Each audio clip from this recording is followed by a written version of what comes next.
Hi, I'm Max Keiser. This is the Keiser Report. You know, if you look at the world map or the globe, you know, there's the land there, planet Earth. Then there's the atmosphere, it's above the Earth. And then there's like the stratosphere, happens over there. What we're going to talk about here is the debtosphere, because planet Earth has a debtosphere of approximately 3 to 4 times global GDP, which I think is between like 80 trillion. So there's like, you know, almost 400 trillion now in debt. It's the debtosphere. And it has a profound impact on the 21st century, what's left, if we make it through the 21st century, which I don't think we will. But anyway, Stacy. Max, we're still going through our whole post-Davos sort of look at what is happening in the world. And of course, you and I here on Keiser Report years ago warned that the dollar would be toast, especially that very moment that Barack Obama pulled Iran off SWIFT. That was a powerful weapon. Only we had it. Only the United States could do that. We were the number one, as like Trump has been in Davos saying, we're number one, we're number one. That's what Obama also proved. That's what he said when he pulled them off SWIFT. But therein lay the future demise, as every single empire before it has collapsed with that sort of hubris. And the Economist magazine now agrees with us. Dethroning the dollar, America is weaponizing its currency and financial system. Its use of sanctions could endanger the dollar in the long term. And I have all this data. In particular, I like this chart at the bottom. That's the increase in the amount of sanctions applied to various countries around the world. We do control the financial grid, especially since 1971. And you know, the fact is that we were very benign dictators, benign controllers of that grid for a very long time, until people started having their own ideas about their own individual economic sovereignty, and now we punish them. Right, it's hard for people to imagine how the dollar can be used as a weapon or weaponizing currency because it's invisible and you take it for granted. It's like fish in a fishbowl, you know, throwing a revolt against water, right? They're not even aware of the water. They live in water that's surrounded by water. They don't consider water their enemy. Why should they? But we live in a world dominated by the U.S. dollar. What brought it home to me was the story recently in Iraq where Trump said, you know, we're going to freeze Iraq's assets at the New York Fed, something like $30 billion worth. So no country is sovereign. All countries, especially if they do any deals in energy whatsoever, all energy is priced in dollars, and all those dollars come through the New York Fed. So they have the ability to turn off or turn on your economy at will. And Trump is now using that as a weapon of war. That's an act of war. So sanctions are an act of war.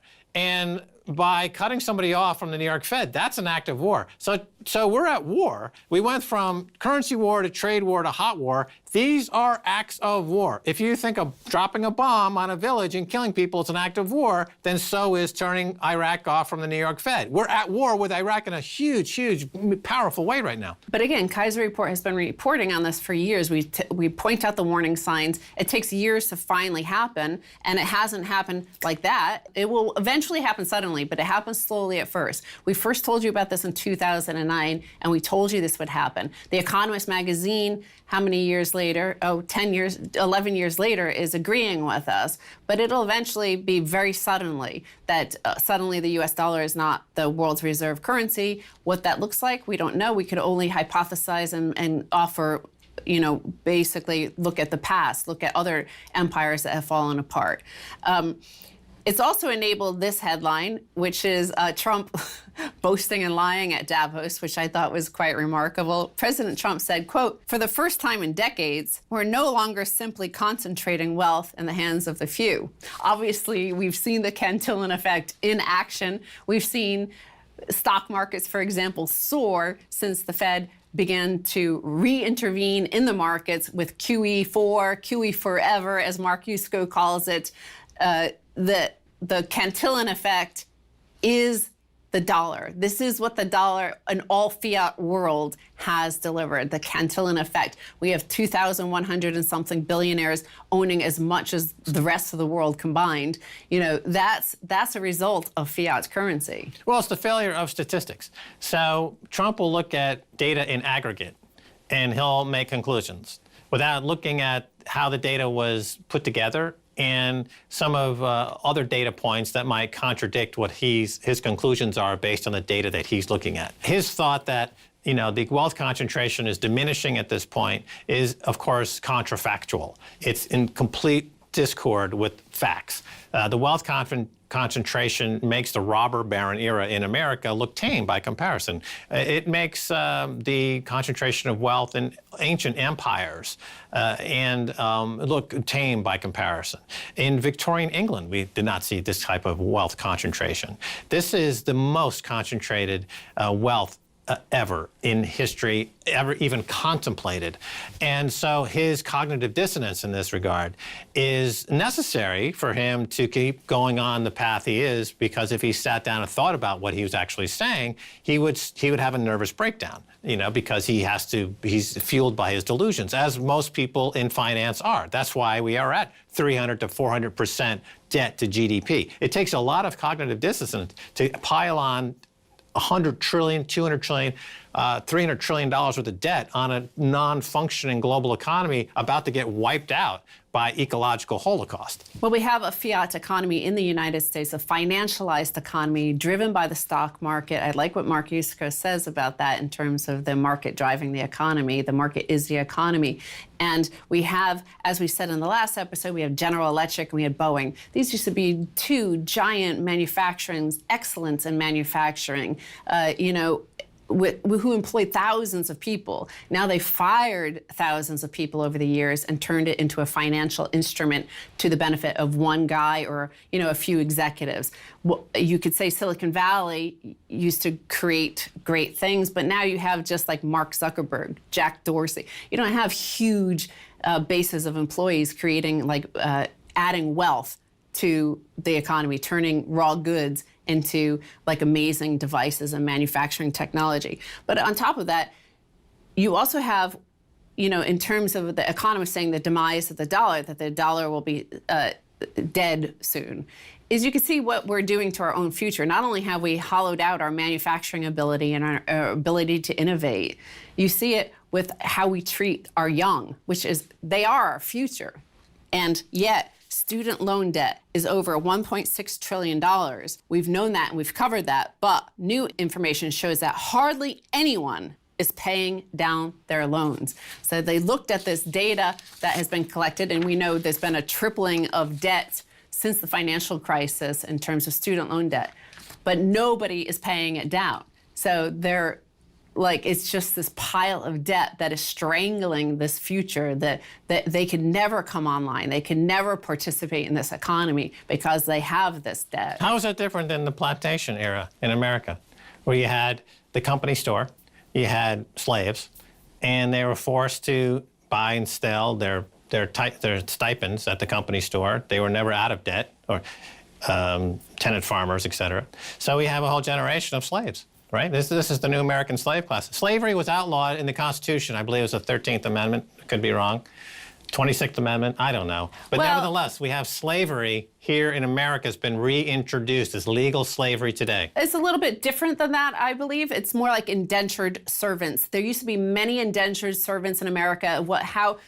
You would leave from Europe, your family, I know for a fact, some Germans left in the 1700s, and they had to borrow money to do it, and they become indentured servants, whereby they have to pay back all this money in order to escape and actually build their own wealth. There were tricks to make it sure that you never got to pay it down. This is like that. In fact, Elon Musk on Tesla, he also owns SpaceX, and he just proposed something similar, is that, when we go to Mars, it's going to be too expensive for ordinary people, so we'll just give them a loan and that they'll pay it back by working in Mars. People were like, that's indentured servitude. So yes, this does prevent household formation and all the other stuff. Moody says that only 3% is being paid down per year. Nobody is being taken, beaten, and forced and taken from their home and thrown into the university and told that they have to work and pay this debt. It's more of a thing like What I'm saying, back in the early 1700s, when people were coming from Europe to here, they were sold a dream that you go to America and that's where you'll make your wealth. Borrow this money and we'll get you there, and you'll have to work for years and years to pay off this loan. But that's the sort of thing that you're seeing there. But they are being pushed off grid because the debt is non-recourse. And once you're off grid, you lose health care and you lose housing. So now you're essentially homeless, living in a ditch somewhere, eating, peanuts out of the dirt. Well, we'll be covering this in an episode, and many of the candidates for the Democratic nomination are talking about ways to get rid of this debt. And interestingly, Donald Trump is also discussing the option of using a law whereby the executive himself, the president, can just wipe away this debt. I think it was under Eisenhower or during World War II that this was introduced, that they could wipe out this debt in the stroke of a pen, and because all that debt is owed to the federal government. So could have Barack Obama could have wiped out the debt in 2008, but instead he wiped out the creditors' debt. He saved Wall Street at the expense of the American economy. Trump can do the opposite. He can bail out the debtors. That's been throughout history, there's always been debt jubilees. The debtors are bailed out, not the creditors. The creditors know what they're getting into. You don't bail out the guy who made the faulty loan. You bail out the victim of the faulty loan. Certainly they are talking about that. We'll see if that happens. Amsterdam to buy out young people's debt to offer a new start. The city of Amsterdam is taking over the debts of its young adults as part of a drive to liberate people who are struggling to get into work or education. The growth in borrowing among young Dutch adults, a trend echoed elsewhere in Europe, including the UK, is said to be standing in the way of them joining the marketplace or completing higher education courses. Again, this is an idea that's spreading. Obviously, as the boomers die off, the debt jubilees used to happen when a new ruler came into power and realized that their economy was shrinking because of debts owed to the old power structure. Right. So if you're the new leader of these new world, you don't want to pay off the debts of the boomers. You want these new people to have a flourish and your economy to boom. Right, and in France, or it could be Paris, the mayor of Paris, when they come into power, they forgive all parking tickets. Think about that. All right, we're going to take a break, and when we come back, much more coming your way.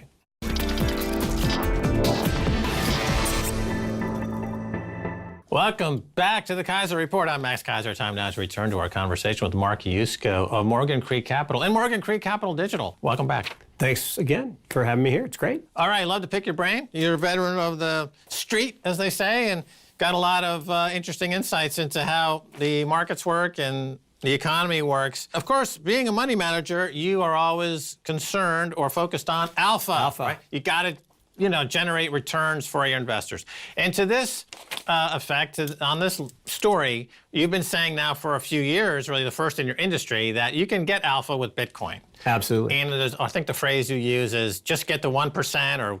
Get off zero. Get off First, zero. get off zero. Right. 1% would be great.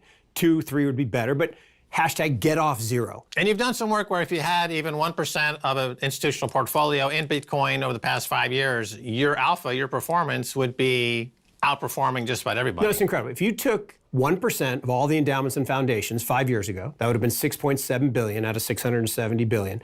Took that 1%, 0.5% from stocks, 0.5% from bonds. Instead of making 7.2%, which is what they made, they would have made 9.2. 200 basis points better. 2 on 7.2 is a lot of alpha. Right. But here's the thing. Had it gone to zero, which was a non-zero probability, not a high probability, but non-zero, had it gone to zero, you would have made 7. That's a 10-to-1 upside-downside capture, one of the most asymmetric assets I've ever seen in my career. So the idea that 10 years from now we won't look back and say, as a fiduciary of a pension fund, sovereign wealth, family office, you had to have exposure to this asset is crazy. So we have to get there. Generating alpha, that's the name of the game. And so people looking at you would say, this guy looks like a guy that I would see at a group of bankers or money managers at the hotel, at the plaza, or some upscale joint talking about stuff. Stocks and bonds. Golf and whatnot. Golf. Okay, but inside is this cypherpunk that you've embraced. Yes. Now I read that a lot of other institutional players are starting to kick the tires on Bitcoin. I think Barry Silbert's a grayscale. Grayscale, yeah. In New York now, they had their best year ever. They added hundreds of billions, if I'm not mistaken. Hundreds of millions of assets. Hundreds of millions in assets. So they're getting big now. They're no longer a novelty. They've got some great SEC approval now. Yes. They're registered. They're trading. Yep. So this message on the institutional level is getting across. So what is it about Bitcoin that your brethren in this industry don't get? So many things. So what do they not get? So the first thing they don't get is that we're talking about a technology evolution. They still think of it as some scam or some scheme as opposed to truly an evolution of technology. I mean, all Bitcoin is a use case, an application of blockchain technology, okay? Distributed ledger technology. It's a beautiful use case, and I think it will be one of the use cases that last for decades and centuries. But people don't understand that blockchain is simply an operating system, just like DOS was an operating system, or TCP/IP was an operating system, or iOS and Android are operating systems. So when we have the Internet of everything, when everything's connected, we're going to need these digital currencies, these digital payment systems, these digital payment rails. And I think Bitcoin will be the base layer. Just like we have the internet stack of protocols. We have TCP/IP, we have HTTP, we have SMTP, we have FTP, we have www. The same thing's going to happen in blockchain technology, and I think Bitcoin will be at the base level of that stack of protocols. So what I think my brethren don't get is that investing in technology, investing in innovation has always been the path to long-term alpha. Look at the best investors in the world. They overweight innovation and alpha, and get alpha. Let's talk about, as they say in the business, when you're doing selling in the business, there's this idea of knocking down the objections, right? So let's knock down one of the objections here, which is that there are a lot of these crypto coins out there. Why is Bitcoin better? So let me start this off. Right now, if you look at the group of proof of work coins, of which Bitcoin is, and these are the really only credible group in the segment, Bitcoin has 83% of the mining rewards. Right. Or let's call it the hash rate. Of all the computational power. And that's growing. Yes. The dominance is growing. Dominance is growing. So when you talk about these other coins, particularly the counterfeit coins that have Bitcoin in their name for some reason, they also plagiarize, as well as Ray Dalio. Ray Dalio is the Bitcoin Cash of money managers. Pure plagiarism. That is awesome. Yeah, thank you. Yeah, I'm here every week. So that point right there, well, Peter Schiff makes this point often that there's so many of these coins. Of course, he's never looked at these in a serious way, obviously, because he lost his password and he blames Bitcoin. That's like, I lost my gold coin in my pocket, so I'm blaming gold bullion. Yeah, blaming gold, right? Yeah, not I'm my blaming pants gold. or not me, or I'm blaming gold. Okay, so can you speak on that a little bit? You're the expert on this. The whole idea of there can be unlimited competitors, it's just silly, right? First of all, to your point, proof of work is the only viable group, and that's what cryptocurrencies are, right? You have a decentralized system, you have hash rate, you have miners, you have a system that takes blockchain technology and has a use case to have this decentralized store of value or medium of exchange. There's only about a dozen or so of those coins. The rest of these other coins or tokens, they're fine, but really what they are is crowdsourced venture capital. They're pre-seed stage and seed stage deals in technology that may or may not work. Now, the thing about that, 99% of pre-seed stage deals go to zero. So it should be no surprise that all of these tokens, these utility tokens, many of them go to zero. The ones that don't go to zero could be 100 baggers or more. They could be fantastic, and some of them may emerge, but they don't fit into the same category as a Bitcoin or as an Ethereum or as Dash or Monero, or where there's actual use cases.